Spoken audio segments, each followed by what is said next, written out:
তিনি বলেছিলেন যদি বিনা ভোটের এমপিরা পদত্যাগ না করে সংসদ থেকে জনগণ বের করে নিয়ে আসছে।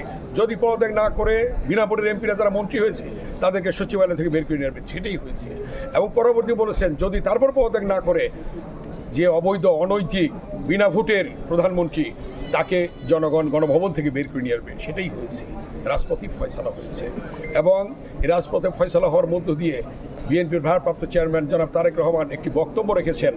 সেই বক্তব্যটা ছিল তার যে দিল্লি নয়, পিন্ডি নয় অন্য কোনো দেশ, সবার আগে বাংলাদেশ, সবার আগে বাংলাদেশকে তিনি উঁচু করে ধরেছেন।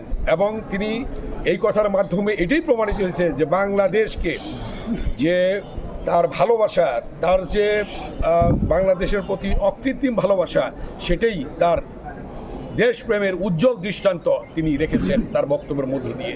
আজকে জনগণ ভোটাধিকার পেয়েছে এবং আজকে আমাদের প্রথম এই নমিনেশন সাবমিট করার মধ্য দিয়ে, নমিনেশন জমা দেওয়ার মধ্য দিয়ে গণতন্ত্র উত্তরণের আরেক ধাপ আমরা এগোলাম।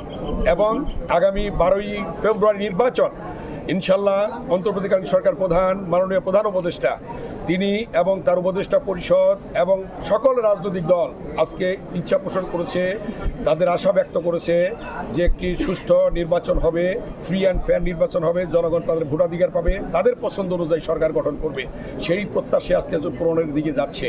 সেজন্যই আজকে আমি বলবো যে বিএনপির ভারপ্রাপ্ত চেয়ারম্যান জনাব তারেক রহমান যে দীর্ঘ 18 বছর নির্বাসনে থাকার পর সে যে বাংলাদেশে এসেছেন, উনি আজকে তার আশার মধ্য দিয়ে গণতন্ত্র আরেক ধাপ এগিয়ে যাচ্ছে বলে জনগণের প্রত্যাশা, জনগণের ভালোবাসা এবং জনগণ প্রস্তুত ছিল তাকে গ্রহণ করার জন্য, বরণ করার জন্য। এবং সেভাবেই কোটি জনতার বরণের মধ্য দিয়ে তিনি বাংলাদেশে মানুষের ভালোবাসা, মানুষের মন জয় করেছেন। এবং আজকে বাংলাদেশে গণতন্ত্র উত্তরণের ক্ষেত্রে জনাব তারেক রহমানের নেতৃত্ব অতীব প্রয়োজন এবং সেই নেতৃত্বই আজকে আসছে। এবং তিনি আজকে সকল জায়গায়, সকল উপজেলায়, সকল নির্বাচনী এরিয়ায় সশরীরে প্রচারণার মধ্য দিয়ে আমাদের এই নির্বাচনকে সামনের দিকে এগিয়ে নিয়ে যাবেন এবং একটি সুষ্ঠু নির্বাচনের দিকে এগিয়ে নিয়ে যাবেন। এটাই জনগণের প্রত্যাশা। আমরা আশা করি আগামী দিনে গণতন্ত্র ফিরে পাবে জনগণ ভোটাধিকারের মধ্য দিয়ে এবং আগামীতে দেশ পরিচালিত হবে, জনগণের সরকার প্রতিষ্ঠা হবে এবং গণতন্ত্র প্রতিষ্ঠা হবে।